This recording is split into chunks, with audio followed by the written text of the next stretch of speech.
Today we're going to continue with our research to figure out if Black Pete is an ancient caricature or if it's a racist icon. Stick around.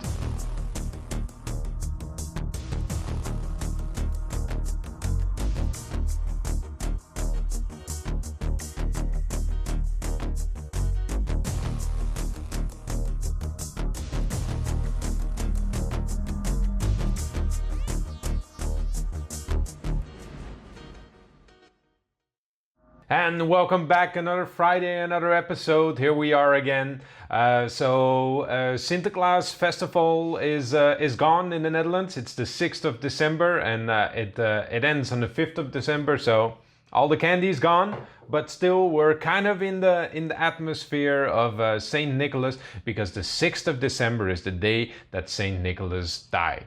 So that's traditionally the date on which this festival is celebrated, but for some reason it went to the 5th of December. So yeah, we're gonna continue our exploration today. So for all of you people who liked the episode of last week, I hope you continue liking this one too. First of all, I gotta say something about last episode, because I tried to put a little gimmick in. I wanted to have like my way in to be the Daily Show by Comedy Central, Trevor Noah's treatment of the Black Pete. However, I found out that is one of the most difficult things to do, is to have footage of Comedy Central, to have it in this episode by Fair Use Treatment. So ironically, I had to make Trevor Noah unrecognizable, which is of course what happens with the people who dress themselves up as Black Pete. They want to be unrecognizable. So completely in the tradition, let's say. So I won't be making that mistake again. So today's episode, we're just gonna dive in directly in where we last off last week, where we ended up last week. So without any further ado, here we go. So this is kind of like where we left off last week. So of course we talked about Nicholas from Myra, lived around the 3rd century after Christ. I don't need to repeat all of this. If you want to know more about him, let's check last episode. We're gonna continue from here because, as we know, Nicholas lived in Turkey, in the place called Myra. However, of course, we know that the Christian Empire, known as the Papal States at that moment, was of course in Italy. And so let's figure out what happened there. So we know that Italy, we had the Daunian tribe, which was recognizable with how they had the Sardinian eyes in their iconography, but they also had the elongated head, which was new at that time, which was a concise emergence of two cultures, and it's important, that place, that area. It's like the heel of Italy's boot. Yeah, it's like if you see it like as a female heel, like a high heel, that's where that area, that's the area that we're talking about. And of course this is Myra, so you see Myra in Turkey. And so what happened is when after there was this is his death, which is in remembrance today. And what happened is that in at some point there was a breach of when the Islamists entered into Turkey, which was the Byzantine Empire. And the Byzantine Empire, it was the Battle of Mesgerd. It's kind of hard to see on here, but yeah, it was the Battle of Mesgerd. That was the moment where the Christians in Italy were something, they thought like, okay, something's going on. The Islamists are treating into our territory. So what do we do? So what happened is that the merchants and the sailors, they went over to Myra.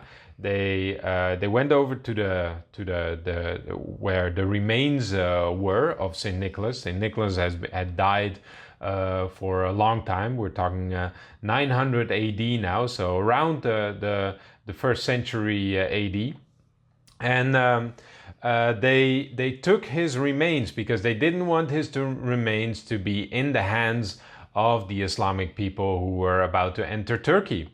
So what they did is they shipped it all the way from Myra and they shipped it towards this place, which is Bari. And in Bari, that's where the Saint Nicholas cult or the Saint Nicholas worship. It really took a lift, and that's why they had a transition feast. They have it every year. So a transition feast is like you celebrate the saint every year, and that's where they erected an entire new church for the Saint Nicholas. So you can see the church right there. So why was the Islamic entrance? Why was it important for the Roman Empire back then, and also for the European people? Well, that's because the Islamic people, I'm not saying the Islamic people, but like factions of the Islamic group of people that took a rise to the Mediterranean Sea. Some of them were pirates, and some of them took raids all across Europe, and they were slave raids. So what happened is they entered Europe traditionally, of course, Italy, Greece, but also the Balkans, so Hungary, Bulgaria, all Eastern Europe. A lot of raids, basically by people who were of the Islamic faith and who had a slave trade. And what they would do is they would kidnap children. So here you can see this old depiction of how it happened. So they would put the little children who are not able to walk yet. They would take them and they would put them in bags and transport them to a whole different place where they would be sold and raised up to be a slave.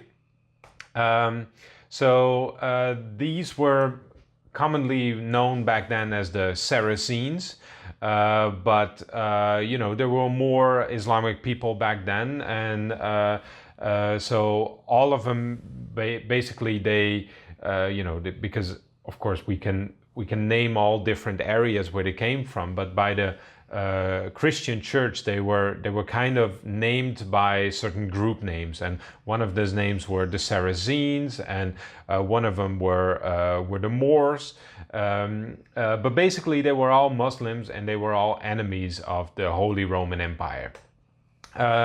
So 900 AD, that's where the story of Adeodatus comes up. Adeodatus is a story of a little kid who's of European. He was born in Europe, and he's kidnapped, and he becomes a slave, on the island of Crete.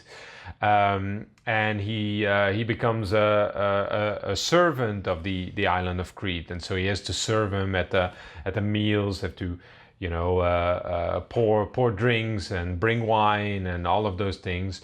And this is the legend that his parents they pray to the holy Saint Nicholas, and what happens is some 700 years after his death, Saint Nicholas comes to the island of Crete. He just enters the festivities and he takes Adeodatus and he takes him out of the feast, and he defeats the Saracens, the Saracen pirates, and from that moment on, that's when Crete becomes Christian again. So the whole story is basically it can be seen as propaganda from the Holy Roman Empire for the people to understand who the enemy is and who the savior is. And so, Saint Nicholas, who is a patron saint of all the people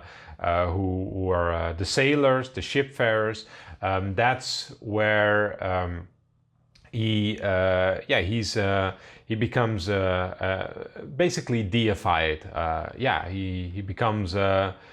He gets an afterlife in the people who remember him.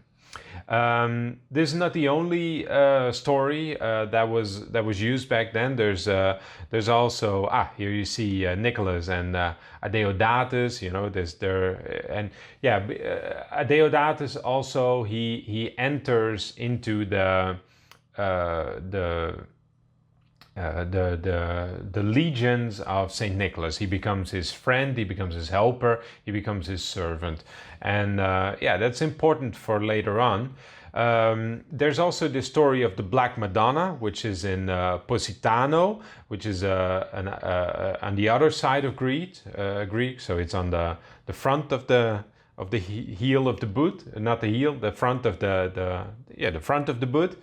That's where all of a sudden there's a raid as well from Saracen pirates, and what happens is they take the entire village and they take them as slaves.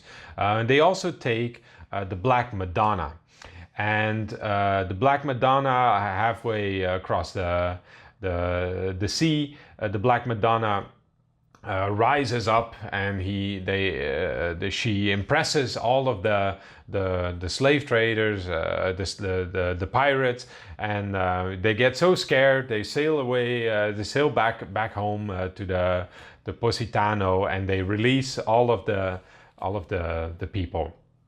So what is interesting about this is interesting because the Black Madonna is definitely also a fertility symbol.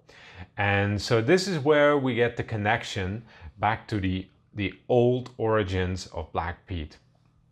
And let's dive into it. So last week we talked about all of the horned deities. So here you see them again. So you see all the way from old Babylonia to the Indus Valley to all of the islands in the Mediterranean, even up to Denmark. There's horned gods. There's horned deities, and what's most interesting about these horned deities is they appear in different forms. So on the left here, you see in Greece, you see the god Pan. And Pan is definitely, he's also connected to nature. He's connected to fertility, which is why you see his, but also on the other side, you have the Egyptian symbol, and is not for nothing. Is not. It's the same Madonna-like figure, which outdates longly. It outdates the Christian symbol.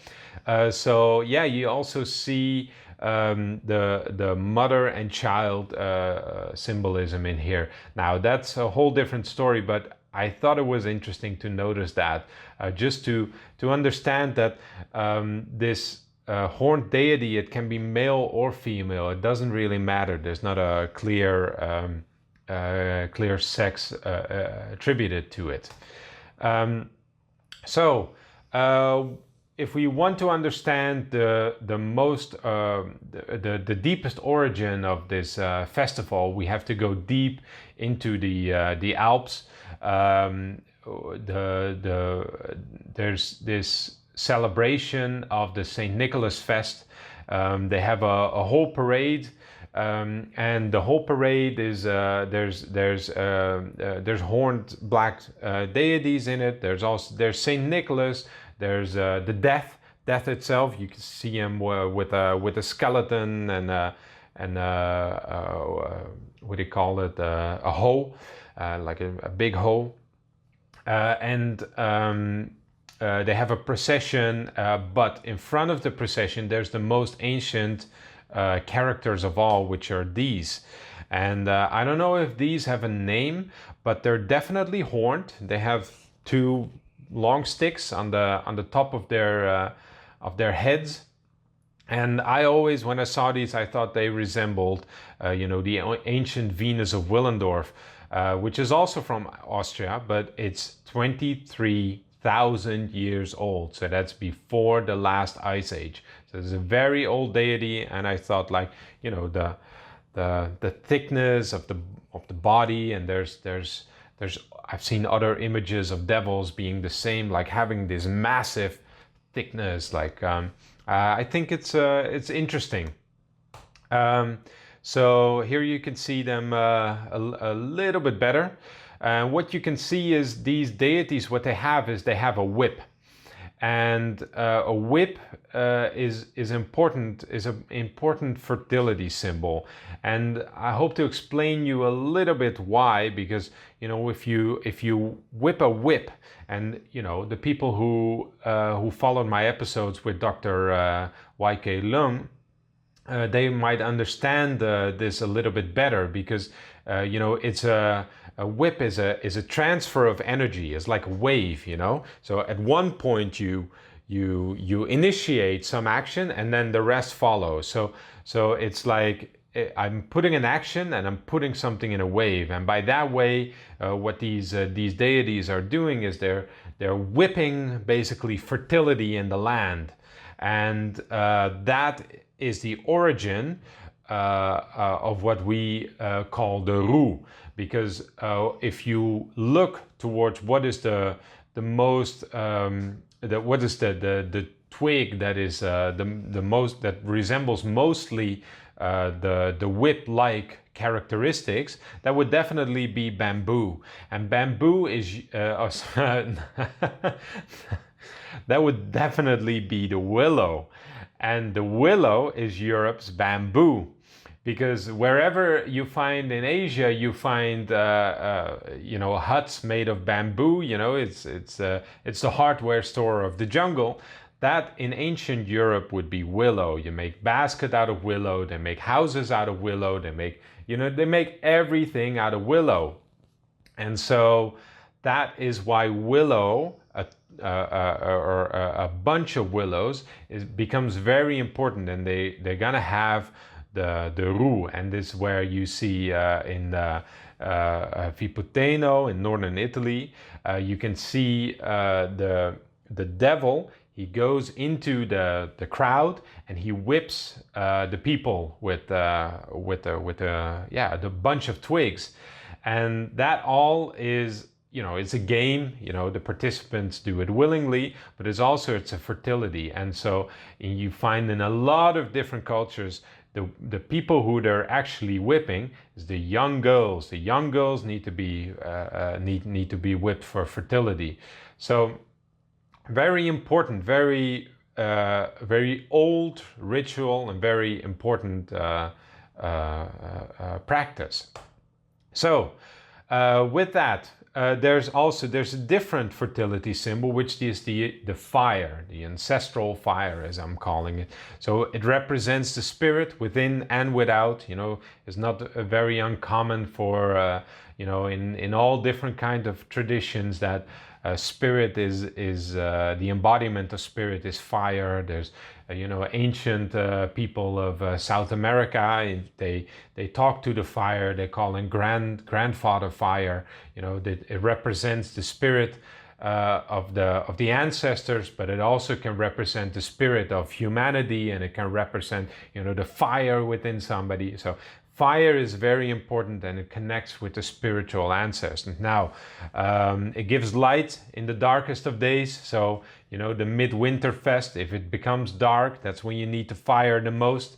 And it transforms the old into the new. So with the burning of the old, that's when a new can arise.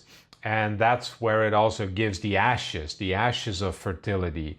And that's also where you see the ashes being used to make their faces black. So often what they do is they mix it with butter, or they mix it with olive oil, or they mix it with pig fat or whatever, and then they make their faces black. So with those two elements, the fire and the willow, that's where we get to the Wicker Man. The Wicker Man, and this is an ancient depiction from Wales from 1778.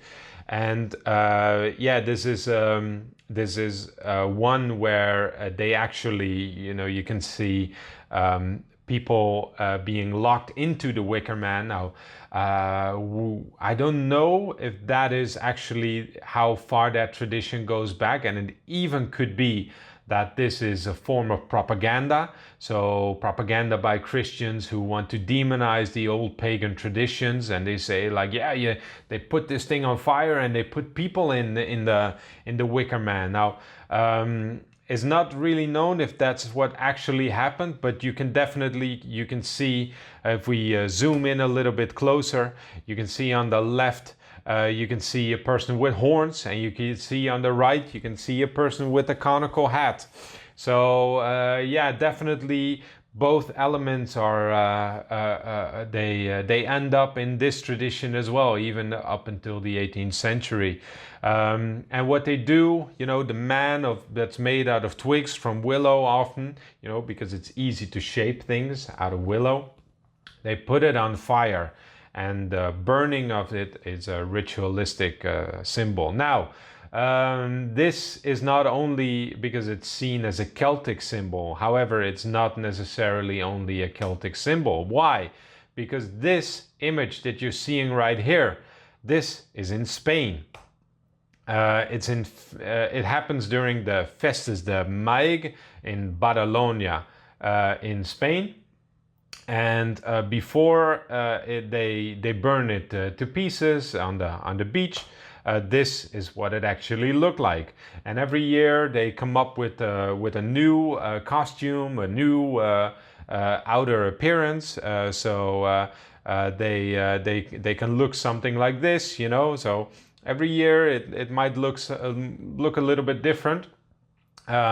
But one thing that's definitely connected with it is the celebrations with fireworks, people who roam the streets, and these people with their costumes that they have, and you can see the black hand on their costume, but also you can see the horns. So all of these demons, they have the horns too. And there's a theater spectacle with it, and of course what we saw with the Saint Nicholas, how he's like, you know, he has you know, he's like Batman. You know, if you have a Batman, at some point you gotta have Robin. And so that's what you see with Adeodatus, and that's also what you see here, because the demons, they gotta have a Roman Empire, the Roman Emperor. And this Roman Emperor, he's like the person that can tame the demons. So it's a very important tradition with a similarity that also connects in the Wicker Man. So it goes back a long time. So ashes to ashes. All of the ashes are very important. Everywhere where you go in Europe, all these kind of festivals. And I should notice, because this is not common in Europe, it's not at all. It's you know, the majority of the European people, they have no idea that this is going on.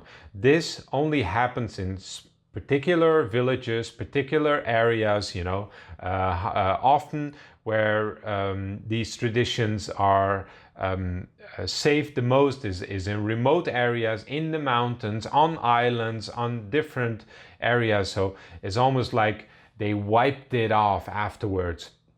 Here's some festivities where you can see the ritual of the getting black. You know, even there in the Greek Albanian town, you know, they do it with bells and everything, but there's no dressing up other ways than black. And the black, it stands for fertility. It stands for good luck. It always has to do with the new year.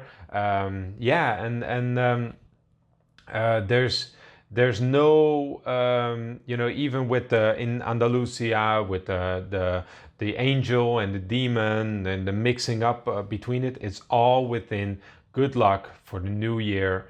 It's a ritual. It's a deep ritual with ancient roots. So if we relate this back all the way to the current Dutch tradition of Black Piet, is that you can see it's a symbol of fertility because he still has the roe, which is a connection with the English word of the rod. And you can also see why he goes down the chimney. Trevor? He goes down the chimney because there's a connection with the soot. It's not that it's almost like the chimney is a transformation process of where the soot is gathered. It's not that it's not that if you only give him like just a soot smear, the transformation is not complete. He needs to be completely black to completely embody the symbol of fertility that he stems from, that his ancestors as an archetype stem from.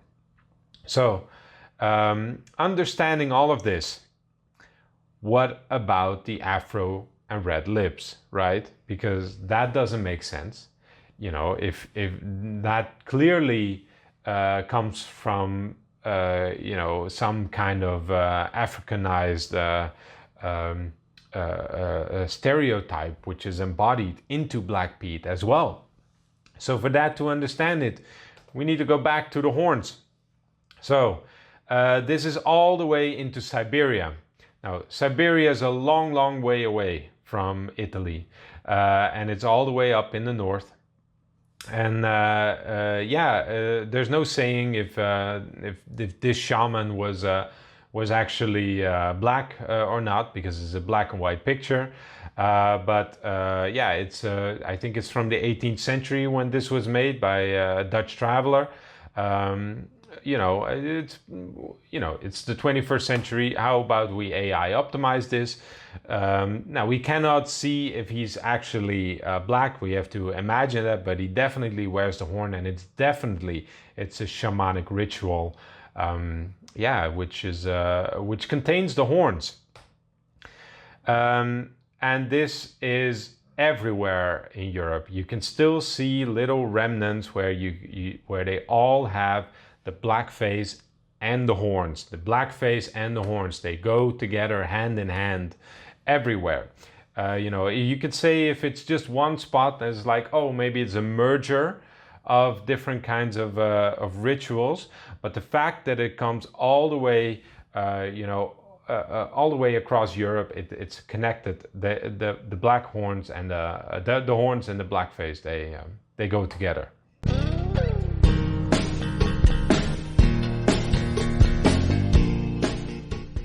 Don't click away. I know you guys are clicking away because I can see it in the YouTube section. But this segment is very important for this show to be able to sustain itself. So please go and hear my plea for visit the website of Druid Secret. Druid Secret, it's a fantastic website with lots of good products. I wouldn't be representing them if I wouldn't agree with what they're selling. If you don't have any CBD oil in your medicine cabinet, you should. It should be on your nightstand. Maybe if you have trouble sleeping, or maybe if you're a female, you're having some menstrual cramps every time of the month, and try it out. You never know. There's people who have dogs with anxiety or other animals. A little bit of CBD helps them calm down, helps them soothe the nerves. There's no psychoactive effects or anything. So take them with a good heart, and Also, you can give them to granny or grandpa if they have any arthritis or if they have any issues. You know, it relieves the pain. It helps them sleep better. It stimulates the appetite. So yeah, definitely go check out druidsecret.com. They're a fantastic wholesaler. They have lots of different products. I even recommend the HHC oil, which does have a psychoactive compound. So if you're into that, also go and check that out. It's completely legal. Free shipping for orders over €100, and if you enter the code Paradigm Shift, you get a 5% discount. So go over there, go and put some stuff in your shopping basket, enter the code Paradigm Shift, and you're helping out the show. And with that being said, let's continue back to our regular programming. So important with this is, you know, we're in ancient Phoenicia now. This is modern Tunisia, where there's this ritual found of supposedly child sacrifice to the god Baal or Haman. This is 800 to 200 BC, so long before ever St. Nicholas became part of any of this.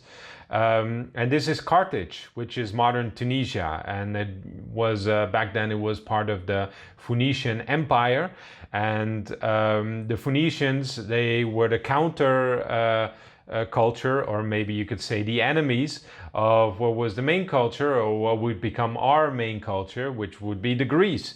The Greeks, and later on the Romans. And so Diodorus Siculus, who lived around 90 to 30 BC, so he was already a historian, and he was looking with historian lenses towards the ancient Carthage.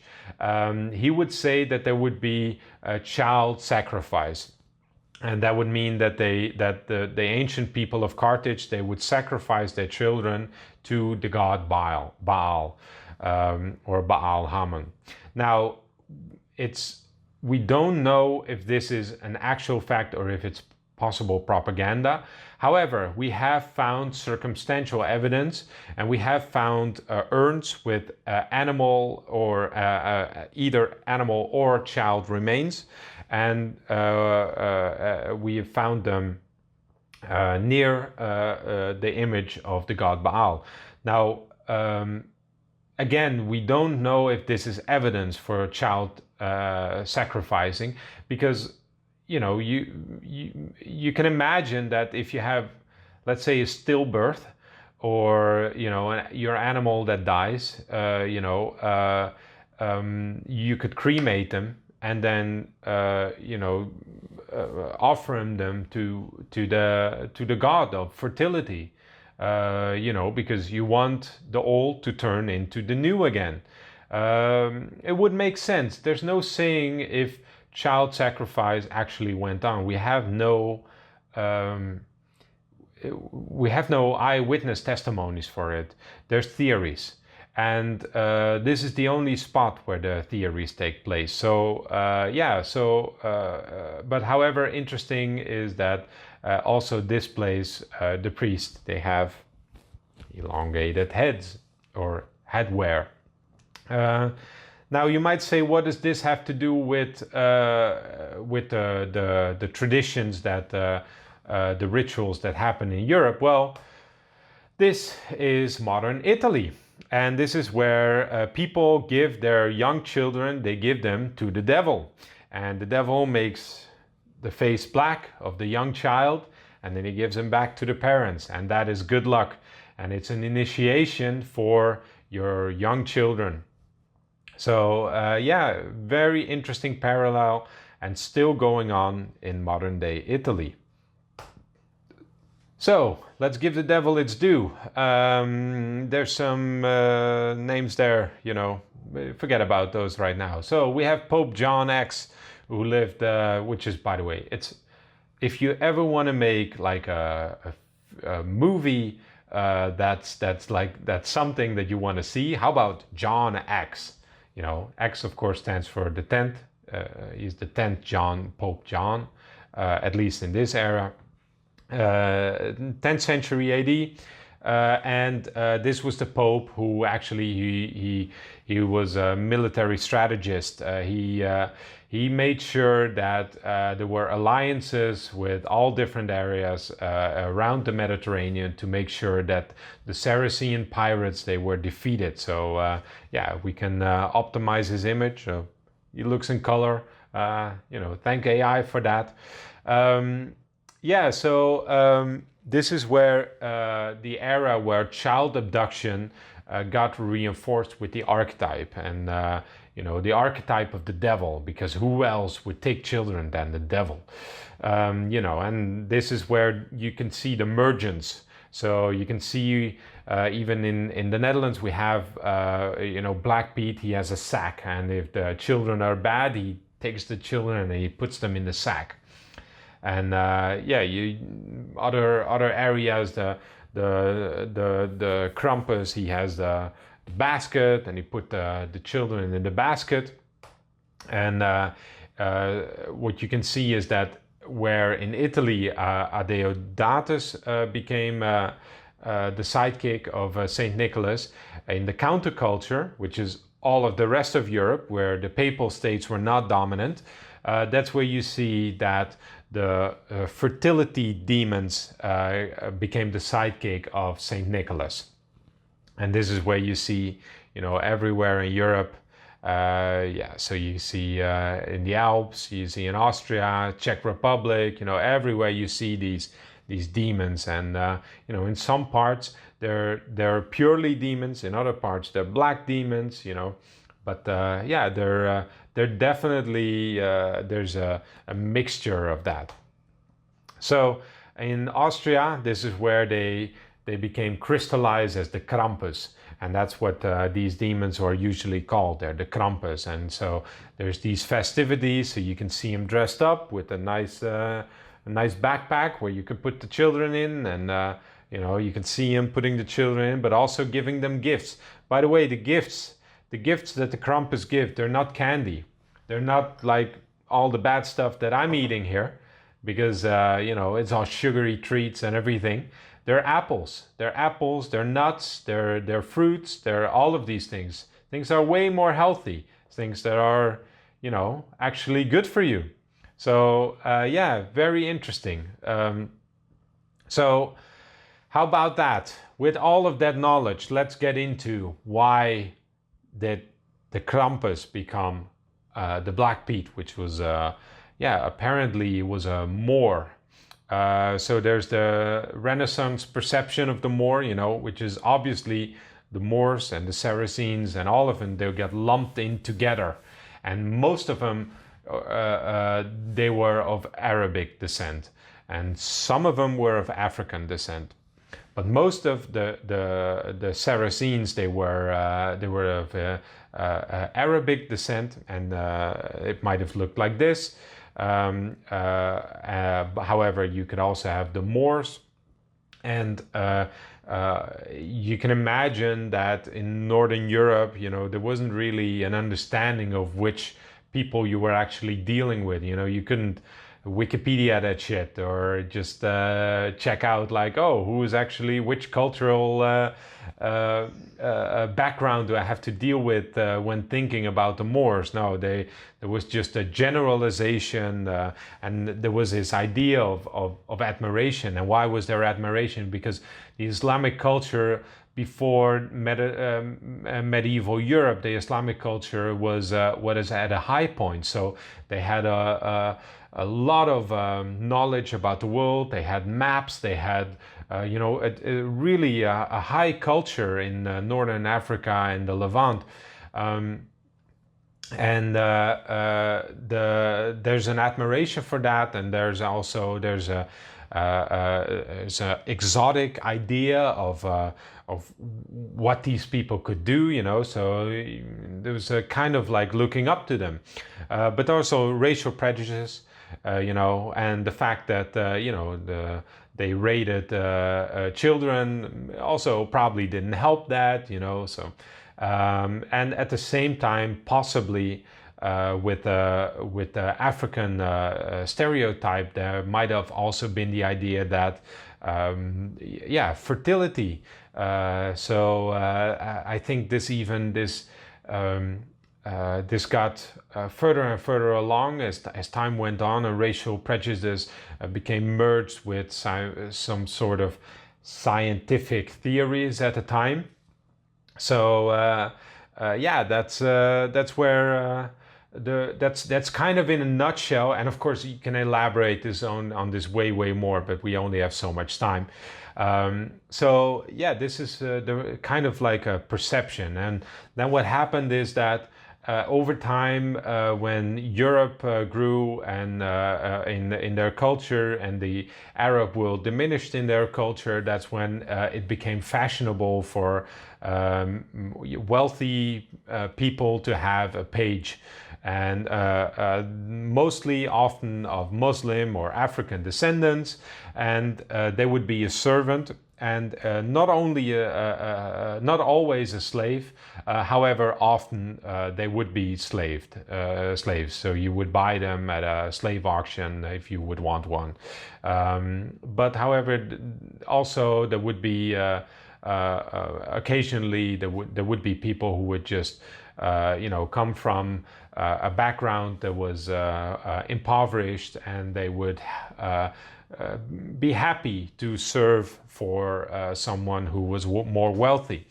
And they would serve in noble households, and this practice became more common as we entered into the 17th and the 18th century of Europeans who would enter the African slave trade.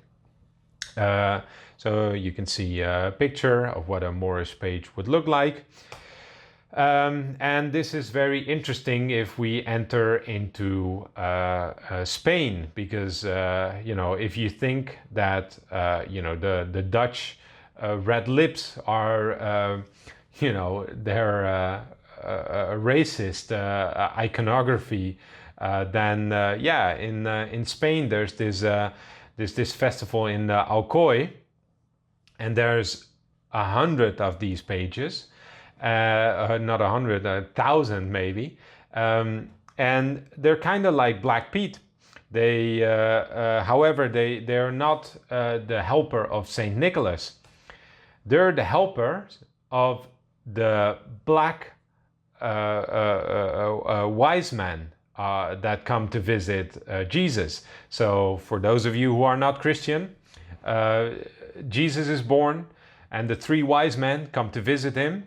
They're wise men who have a lot of knowledge about stars, and they see the big star and they see, that's where the new king is born, that's where we have to go and visit him.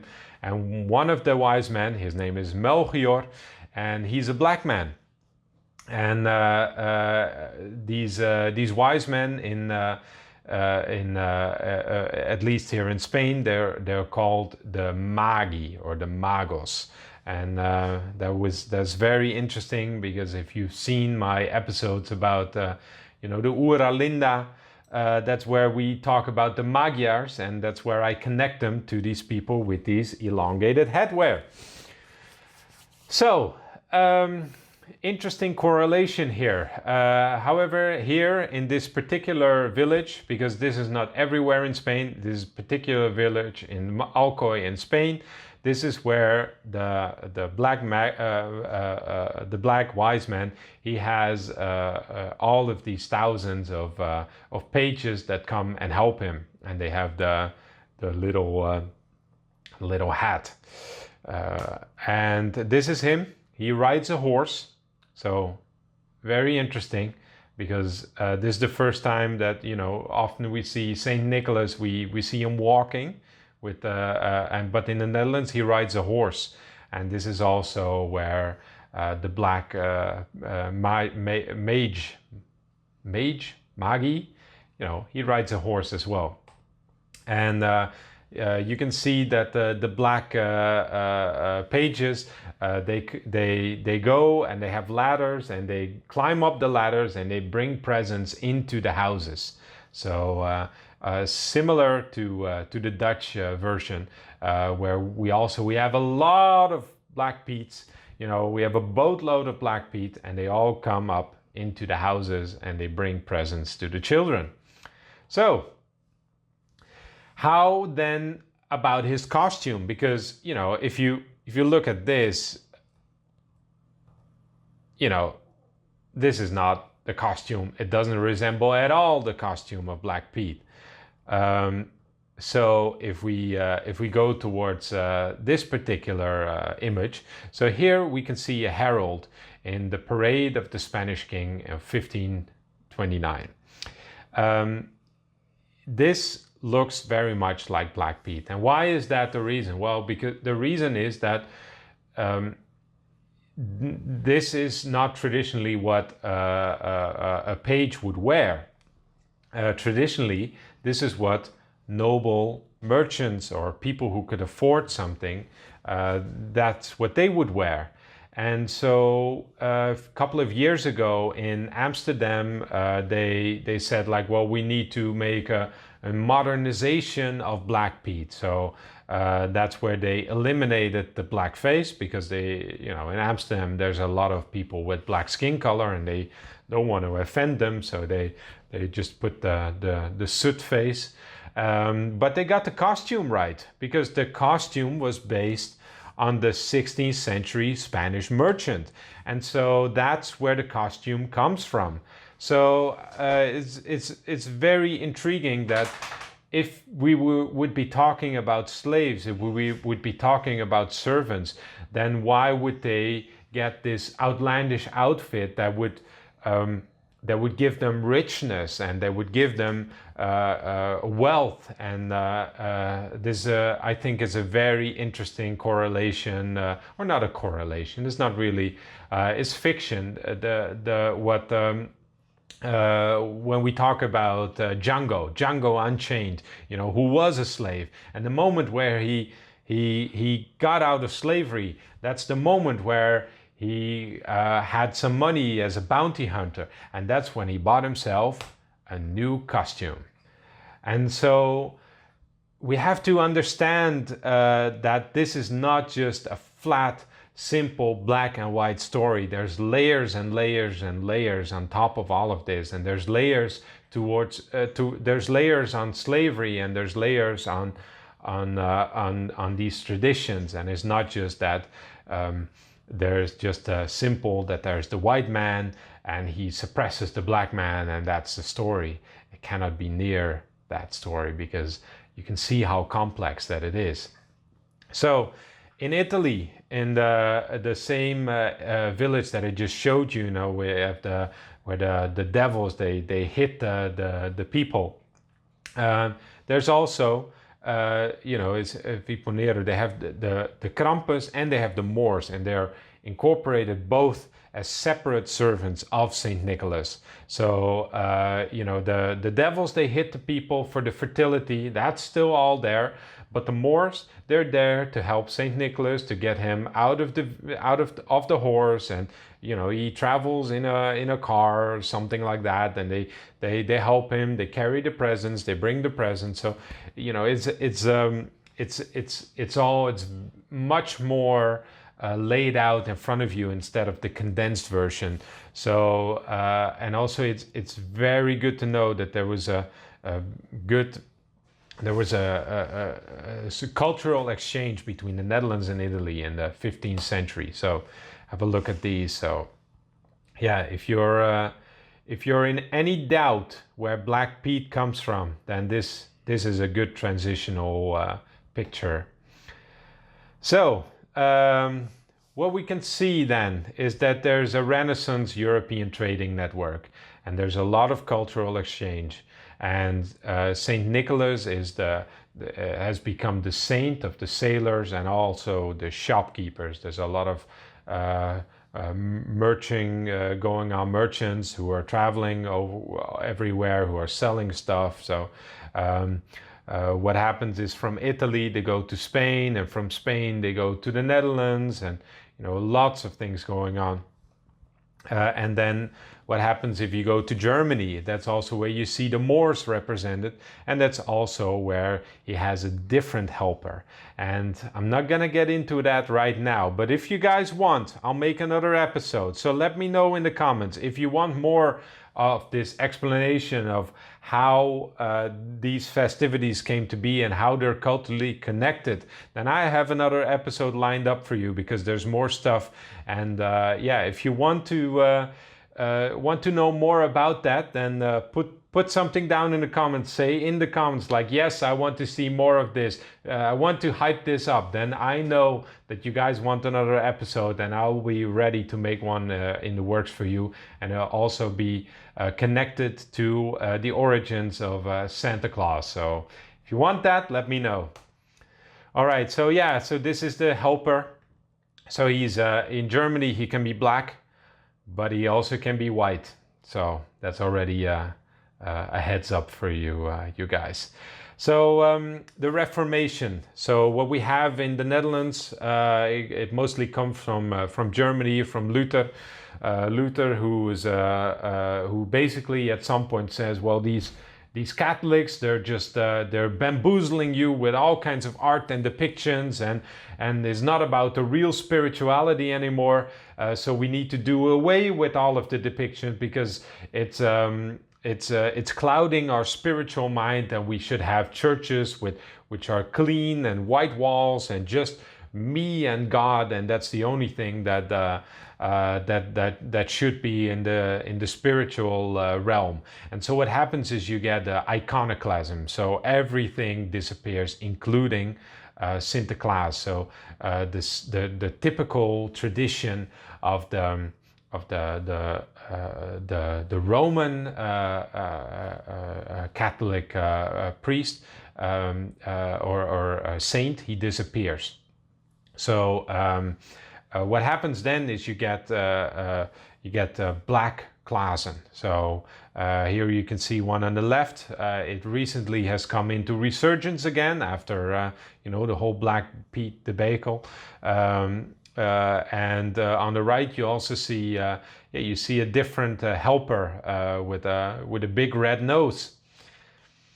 Now, that's a very interesting parallel to the Santa Claus as well. And yeah, I think if you want to know more about that, then we'll dive in deeper.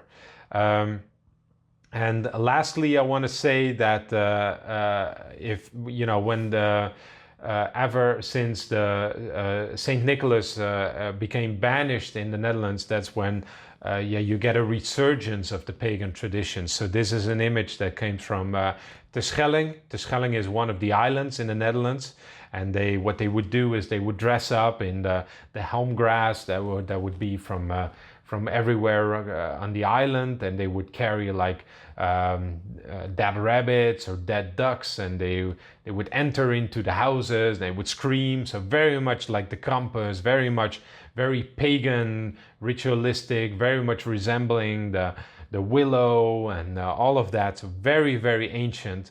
And the reason why I'm showing this is because currently in Ameland, and this is particularly relevant today, because the journalists are trying to get into Ameland, which is an island of the Netherlands as well, and they want to see what's going on there.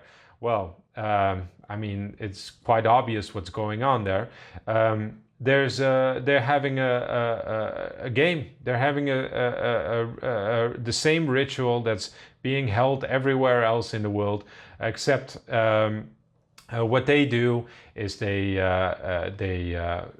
have the traditions where the men, they go on the street, and the women, they have to stay inside, and then the men are all dressed up, so they're unrecognizable, and whoever is on the street, they're gonna get attacked, and that's the game.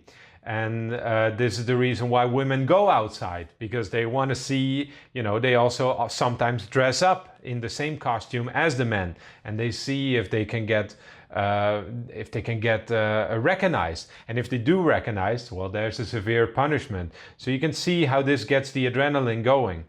And tradition also is to hit the women with the roux, to hit them on their behinds. And this is also the ancient fertility ritual. And the Amelanders will tell you this. They say it's a ritualistic symbol. And at the same time, by putting journalists on them, this is what they say: we don't want any journalism there. We don't want any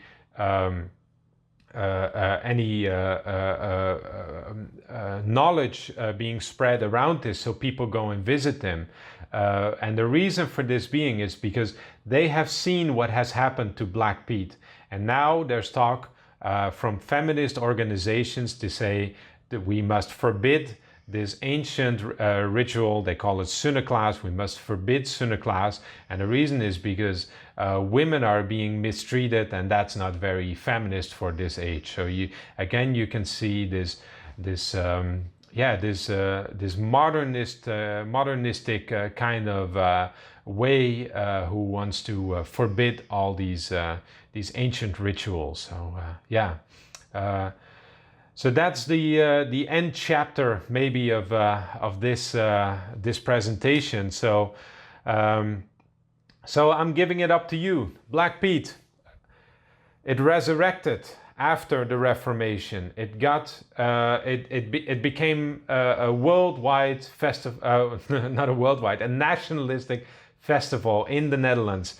Lots of people remembered it. Lots of people wanted to have it back, even in the Protestant areas where this was made illegal. That's where we had a resurgence of this festival, and it might be very well that because the Netherlands is a sea trading country, and it might be very well that the sea traders brought back this ancient tradition that had pagan origins, that was in the mind of the people, and they brought it back in this newest incarnation where that kind of merged with all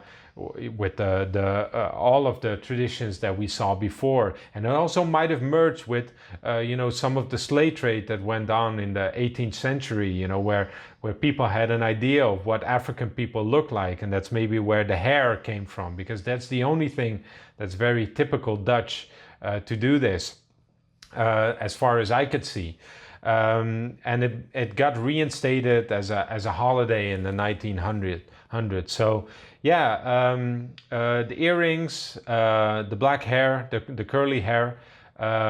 You tell me, is that racist? You tell me. Is all of the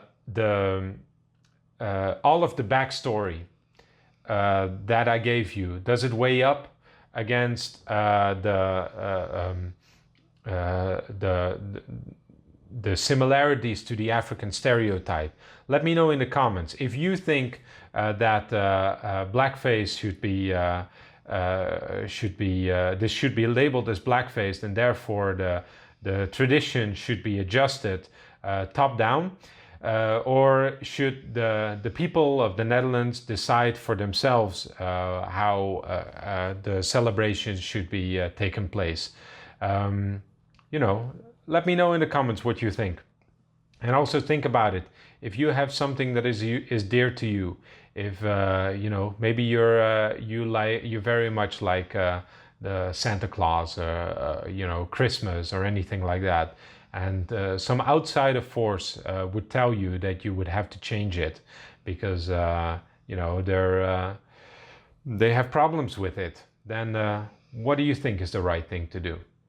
So, with all of that said, let me come back to the question that was asked by Trevor Noah in the previous episode. I hope I answered it significantly, Trevor. If you have any questions, let me know, and perhaps we can also talk about this thing that's going on in Comedy Central, trying to not want to have you portrayed. Might be a similarity going on there. Maybe we can find some common ground. I think we might find something. I have to. I really have to give some credits here, and I have to give them to Arnold Jan Scheer and Michiel de Jong, two researchers who have dived very, very deep into all the traditions of Sinterklaas. I borrowed heavily from all of their research, and I cannot leave this presentation without mentioning them. Also, they have written, both of them, they have written books. However, they are in Dutch. All of their works mostly are in Dutch, and I think this is this is a tradition that should be shared internationally, which is why I've made a point of it, trying to make it all in English, so all of our international audience can follow along. I also added some of my own research, but if you want to dive deeper into these phenomena, I recommend you that you go to www.arnoldjanscheer.nl. There's some documentaries right there. I believe some of them are even subtitled in English. Very good documentaries. I recommend you go there and you go and watch them. With that being said, this has been the episode of this week. Let me know in the comment if you want a third episode about Santa Claus and about where his origins stem from, and then we might get another one if you guys like it, and let me know. And with that being said, please don't forget to share this footage, this episode. Share it on any platform that you're on. If you're on Facebook, if you're on X, formerly known as Twitter, if you're on Instagram, if you're on any other social platform, copy this link, share it there. Let everybody know what the paradigm shift is all about. And with all of that, if you want to support this, please go visit our sponsor, Druid Secret. We can definitely support all of that. If you don't have any CBD oil in your medicine cabinet, you should.